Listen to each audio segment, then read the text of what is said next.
बहुत सारे वक्ताओं ने इस पर अपने अपने विचार रखे हैं। हमारे उपस्थित लोगों में से भी, उपासक उपासिकाओं में से, भिक्षुणियों में से भी अपने अपने विचार यहाँ पर आए हैं और बहुत सारी बातें तो क्लियर हो गई है कि एक्चुअल में करना क्या है। मैत्रेय ने जैसे कहा कि हमको उपासक उपासिका संघ ये बनाने की जरूरत है, राज्य स्तर पर बनाने की जरूरत है, लेकिन मोटिव हमारा, उद्देश्य हमारा राष्ट्रीय लेवल पर होना चाहिए। एनीवे शुरुआत हमें ग्राउंड लेवल से ही करनी पड़ती है। मैं कुछ पॉइंट्स लेकर आई हूँ जिसमें हम लोग बात कर रहे हैं कि अगर भिक्षुणी संघ को मजबूत करना है तो सबसे पहले उसे प्रशिक्षित करना होगा। हम ट्रेनिंग सेंटर की बात करते हैं, लेकिन ट्रेनिंग सेंटर में अगर विद्यार्थी नहीं है तो ट्रेनिंग सेंटर किसी काम का नहीं। ये एक तो ये जैसे एक एक व्यक्ति से आया कि हम जगह देंगे, कोई बोल रहा है कि हम दान देंगे, यही अगर हम कमेटी बनाकर करेंगे तो ज्यादा अच्छी तरह से हो सकता है। ये मुझे कहना है। जैसे हॉस्पिटल की बात की है और स्कूल की बात की है, तो धम्म के लिए धम्म को आगे बढ़ाने के लिए विद्यार्थियों की जरूरत है, चाहे वो जीवन में हो या ना हो। जीवन में नहीं है लेकिन उनको आगे अगर वो कहते हैं कि हम जीवन में आना चाहते हैं, इस तरह से हमारी शिक्षा होनी चाहिए और ये होना चाहिए कि आगे चलकर वो जीवनधारी उसी स्कूल में टीचर होना चाहिए, वो चला प्रिंसिपल वो होना चाहिए, टीचर वो होना चाहिए, मैनेजमेंट उनका होना चाहिए, क्योंकि वो मार्गदर्शक है, वो टीचर है। ये बहुत इंपॉर्टेंट पॉइंट है, यहाँ पर आ रहा है। दूसरा कि बीच में एक पॉइंट आया था, इसलिए मैं वो बीच में ले रही हूँ, हमारे विषय से संबंधित नहीं है, फिर भी वो पॉइंट मैं लेना चाह रही ताकि भूल ना जाऊँ। एक पॉइंट उठ रहा था कि यहाँ पे क्या भिक्षुणी संघ भेदभाव कर रहा है और भिक्षुओं को नहीं बुला रहा है, ये मुझे लेना था। एक्चुअल में सबको मालूम नहीं होता है कि क्या हो रहा है, ऑर्गेनाइज कैसे हो रहा है।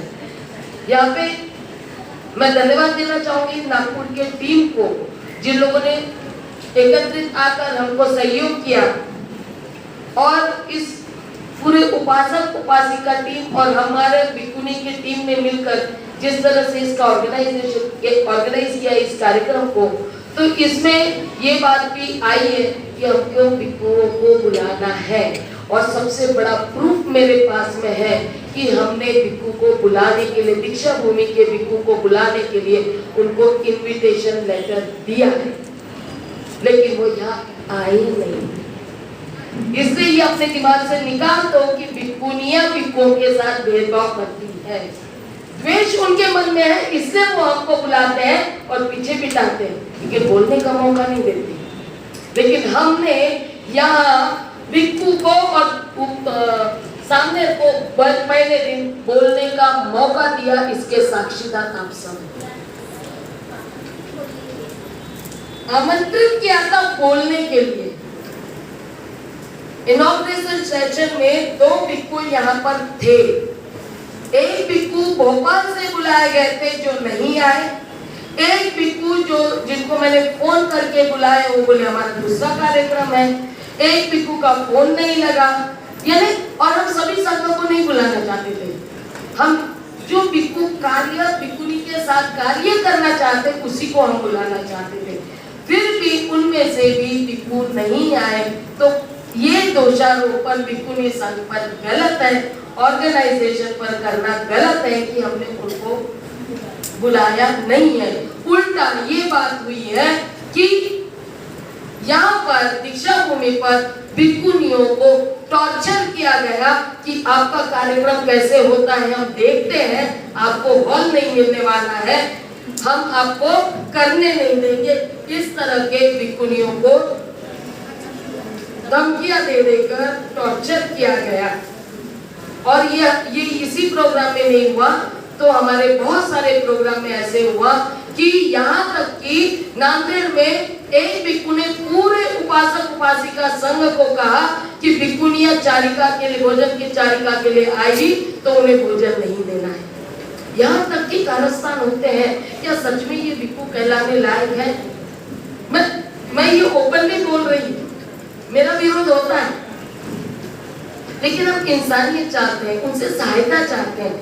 एक भिक्षु हमारे लिए गुरु के स्थान पर है, क्योंकि उनको बुद्ध ने पहले जीवन दिया है, वो संघ पहले बना है ना। तो हमको मिल रहा है उनसे, हमें उनसे चाहिए, उनका सपोर्ट चाहिए, उनका मार्गदर्शन चाहिए, लेकिन वो हमको आगे आने से ही रोकेंगे तो कैसा होगा? इस पर मुझे ज्यादा नहीं बोलना। दूसरी बात ये है कि उपासक उपासिका संघ जो है, ये जो बना नहीं है, इसको बनाने के लिए जैसे हम कहते हैं कि अभी एक बात निकली थी भिक्षु विमल कीर्ति गुणसिरी की। इन्होंने बहुत अच्छा सेमिनरी ओपन किया था नागपुर में, और वो फेल हो गए बाद में। बहुत अच्छा कार्य था उनका। क्यों फेल हुआ? इसके कई कारण हो सकते हैं, हमें मालूम नहीं, लेकिन मुझे एक कारण ये पता चल रहा है कि वहां पे उपासक उपासिका संघ कोऑर्डिनेशन में नहीं था भिक्षु संघ के। जो समन्वय की हम बात कर रहे हैं, ये समन्वय होना चाहिए। ये उद्देश्य उपासक उपासिका संघ और भिक्षु संघ और भिक्षुणी संघ का एक होना चाहिए। जब उद्देश्य एक होगा तो कार्य बराबर होगा। जहाँ पर विचारों का मतभेद होता है, उद्देश्य अलग हो जाते हैं, वहां पे हमारे कार्यों में रुकावटें आती हैं। और यही हम नहीं चाहते कि इस तरह की रुकावटें आए, इसलिए आप लोगों से भी विचार लिए गए। यानी हमको आपके विचार और हमारे विचारों को एक करना है। मतभेद हो सकते हैं, उसको एक करना पड़ेगा, उस मतभेद को दूर करना है। हमको तोड़ना नहीं है किसी को, उनको उद्देश्य की पूर्ति के लिए एक लाना पड़ेगा। तीसरी बात, बहुत अच्छे आप एक भिक्षु जी आए हैं यहाँ पे, दीक्षा भूमि पर ही रहते हैं। उन्होंने कहा कि हमको ट्रैवल की और खाने पीने की व्यवस्था या आने जाने की व्यवस्था, हमारी दवाइयों की व्यवस्था, तो हम क्यों पैसे मांगेंगे आप? ये बहुत बढ़िया बात की उन्होंने, क्योंकि जो दान मिलता है वो मांगा नहीं जाता, मांगने के लिए मजबूर किया जा रहा है।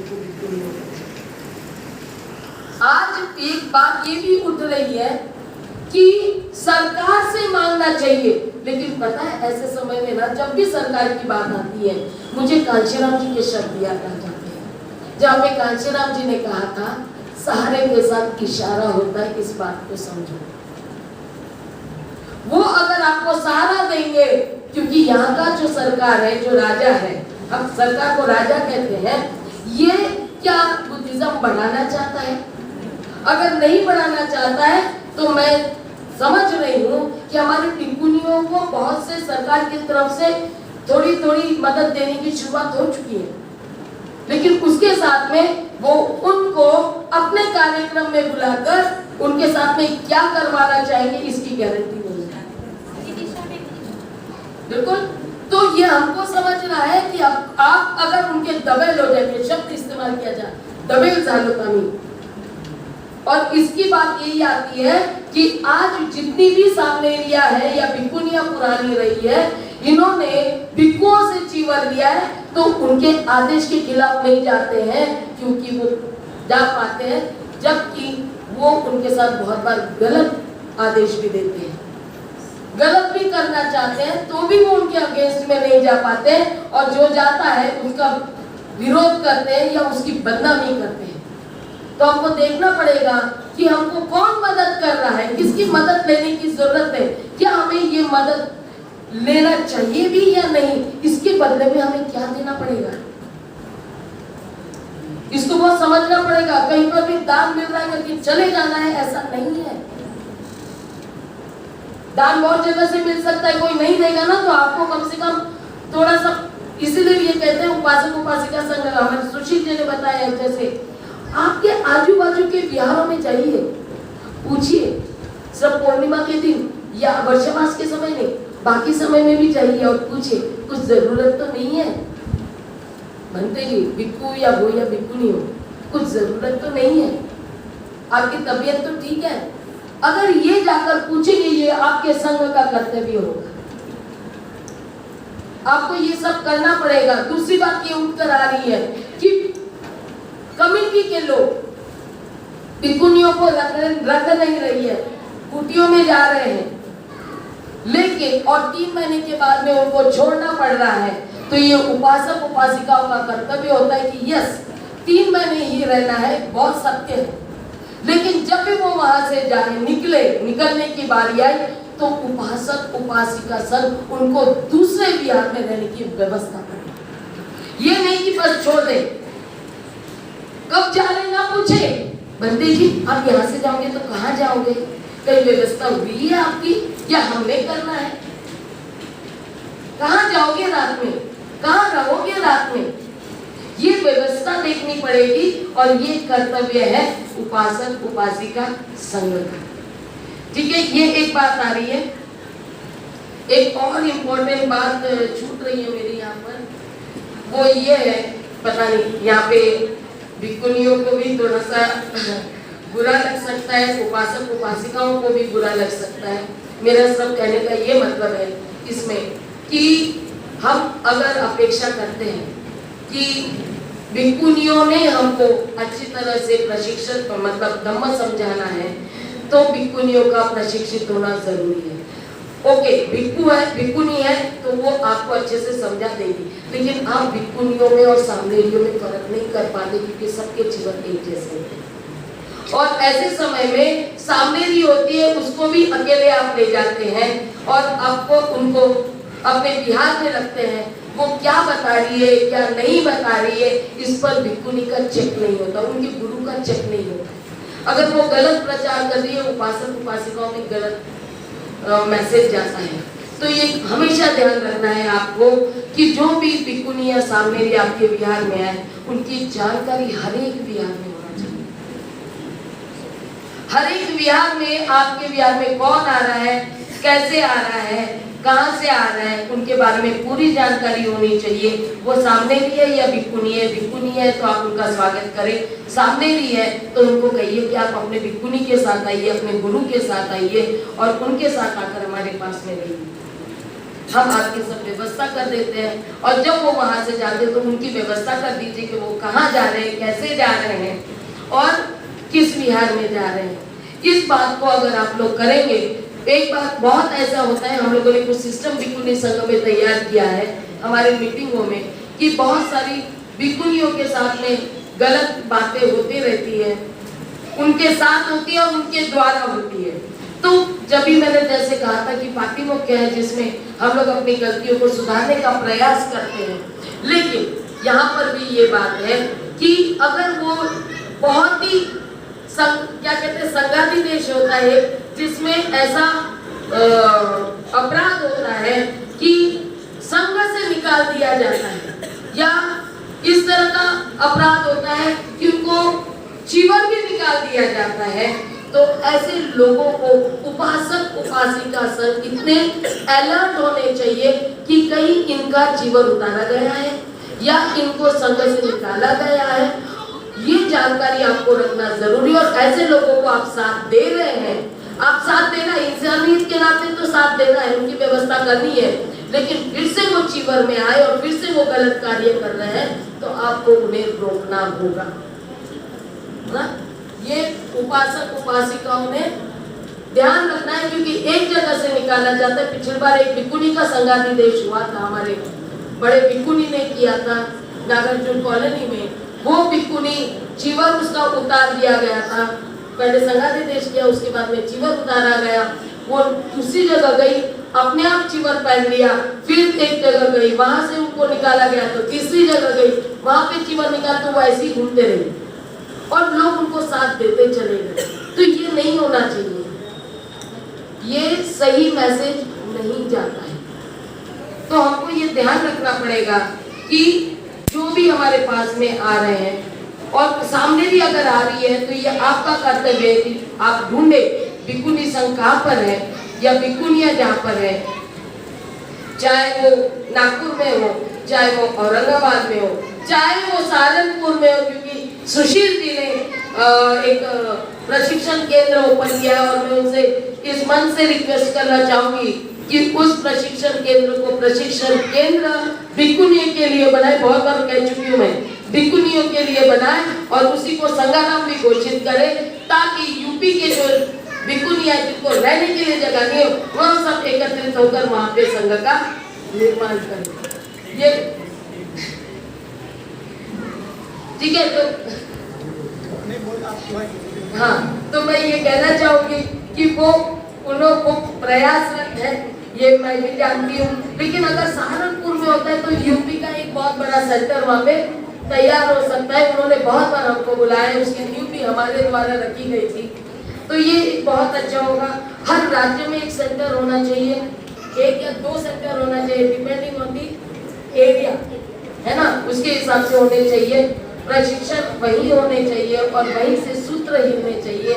जैसे कि एक संघ जो है, वहाँ पे जो संघ नायिका होती है, उनके माध्यम से ही सब तरफ मैसेज जाना चाहिए।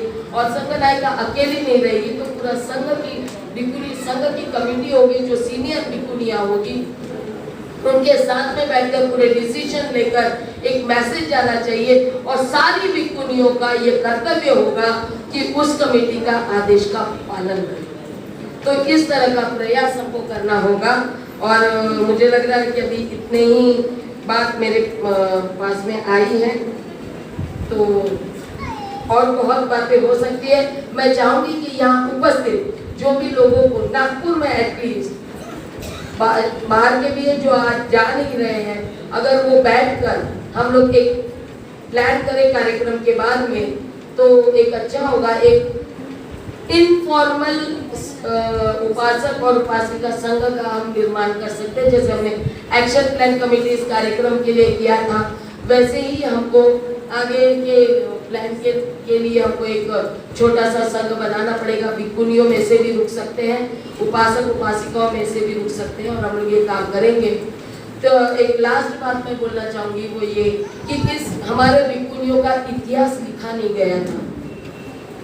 किताबों में टेक्स्ट में हमको भिक्खुनियों का इतिहास नहीं मिलता है थेरी गाथा के अलावा, तो डॉक्यूमेंटेशन बहुत जरूरी है। और इसलिए हम चाहते हैं कि इस कार्यक्रम का डॉक्यूमेंटेशन हो, तो इसका सोवेनियर निकलेगा, उसके लिए भी हमको कमेटी तैयार करनी पड़ेगी। जिस सोवेनियर में हमारे भिक्खुनियों ने क्या बोला, हमारे उपासकों ने क्या बोला, हमारे उपासिकाओं ने क्या बोला, अपने विचार कैसे रखे, इस पर पूरी जानकारी उस सोवेनियर में होगी। और पूरा ये ऐतिहासिक डॉक्यूमेंट तैयार होगा। इसके लिए आप सबका सहयोग लगेगा, आपके इनपुट्स चाहिए होंगे, उसको कैसे हम तैयार करें, तो ये सब करने के लिए आप सब साथ होंगे। और मैं ये जानती हूँ कि यहाँ पे जितने भी उपासक उपासिकाएं आए हैं बाहर से, ये हमारे एक फोन करने पर आए हैं, चाहे वो आगरा से हो, चाहे सहारनपुर से हो, चाहे तमिलनाडु से हो, चाहे कर्नाटका से हो, सब जगह से जो अलग अलग जगह से आए हैं, महाराष्ट्र के अलग अलग राज्यों से आए हैं, मैं उनका बहुत बहुत धन्यवाद देती हूँ। और मुझे मालूम है कि इन लोगों ने हमसे बिल्कुल भी आने जाने का खर्चा नहीं मांगा है। ये हम कर पाए ये कार्यक्रम क्योंकि बस हो गई। यहाँ पे मैं दीक्षा भूमि वालों ने हमको ये हॉल फ्री में दिया, इसलिए हम ये कार्यक्रम कर पाए।